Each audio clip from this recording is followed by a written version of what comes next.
Full Nabed. Fava bean soup. A side dish from Georgia. Serves 4.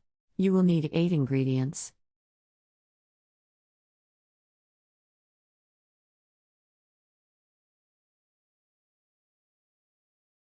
Step 1. Soak the fava beans overnight in the 6 cups of water.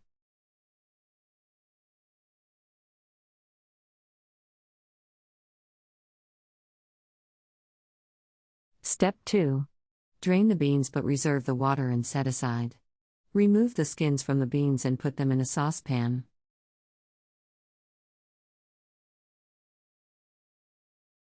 Step 3.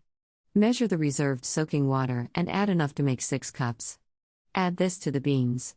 Bring to a boil. Cover and lower heat to simmer 1 hour until the beans are tender.